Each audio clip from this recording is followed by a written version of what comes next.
This is the Good Neighbor Podcast, the place where local businesses and neighbors come together. Here's your host, Nick George. Welcome to the Good Neighbor Podcast. Are you in need of exceptional Krav Maga training right here in Colorado? One might be closer than you think. Today I have the pleasure of introducing your good neighbor, Leo Haberkamp with Colorado Krav Maga. Leo, how's it going? Pretty good. How about you, Nick? Excellent. We're excited to learn all about you and your practice. Tell us about your dojo, if that's the right word. Oh, dojo, studio, it doesn't matter. We like to say studio because we are not a traditional martial arts in that sense. We like to think of ourselves as more of a self-defense university rather than a dojo to punch, kick, and fight in, right? Krav Maga, meaning contact combat, is our bread and butter here, and it's a way for us to teach regular, ordinary people how to defend themselves with real-world situations as well as real-world tactics. How did you get into this business? Funny story. My father actually was able to first find this back about 22, 23 years ago. And at the time, he was a bodybuilder. He was massive. He was about 310 pounds. And he came into one of the studios at the time. At that time, there's only about one of them. He did a class. He thought it was kind of dumb because he was big, and so he was letting people have it. The instructor at that time let him know that we're essentially, training, and we're not actually going real world. And if he wants to go real world, we can. Hank essentially messed around, found out, and he had 7 stitches across his forehead after he found out what it actually feels like to do Krav. So then he got myself and the rest of my family into it, and I've just stayed in it ever since. What are some myths or misconceptions in Krav Maga?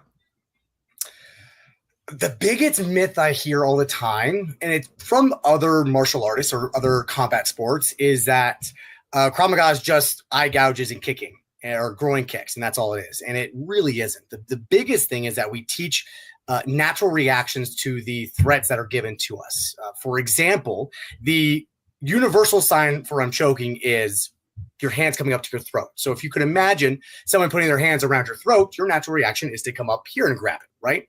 We just now take that natural reaction and change it into a more effective use of that without removing the instinctual nature of it.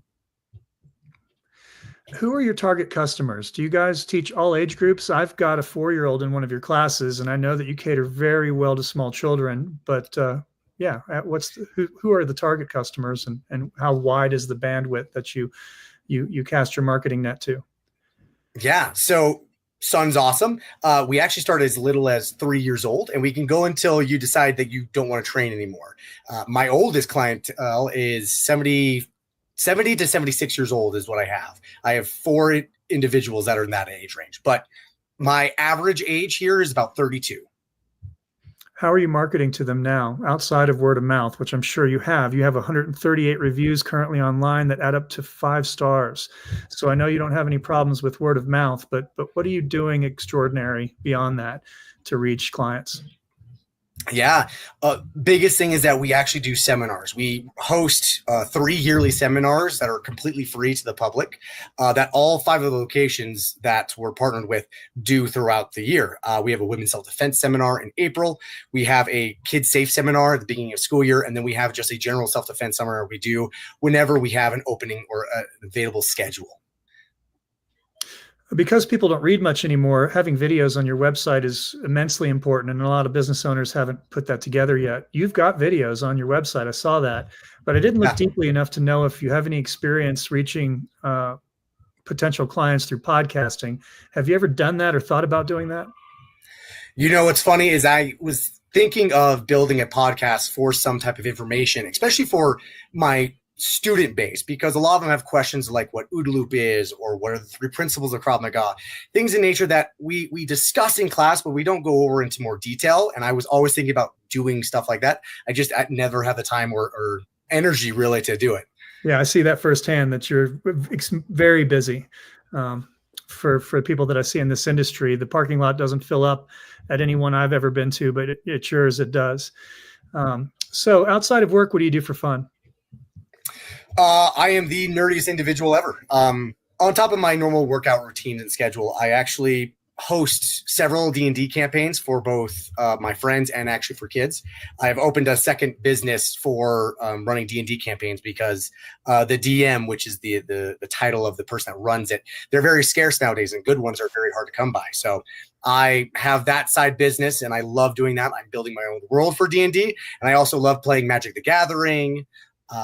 And my wife and I love hiking and camping as well. For those of you that don't know what he means, that's Dungeons and Dragons, right? Yes, that is correct. Okay, yes. It took me a second. It's been a while. I have played. Yeah. Let's switch gears. Can you describe a hardship or a life challenge that you overcame and how it made you stronger? What comes to mind? I think the one that I'm actually still currently going through is losing that sense of ego. It really is. For those that don't know who my past is, I was in the Marine Corps for 8 years, initially active and then I changed over to reserves. And in the Marine Corps, you're really taught to, be hardcore, to push and to ignore your pains and your feelings and really make sure you're getting the work done because, other people's lives are at stake. When we first bought this location and then started running it, I realized I had a lot of that really self-inflated ego. I like to make the joke of a God complex, essentially.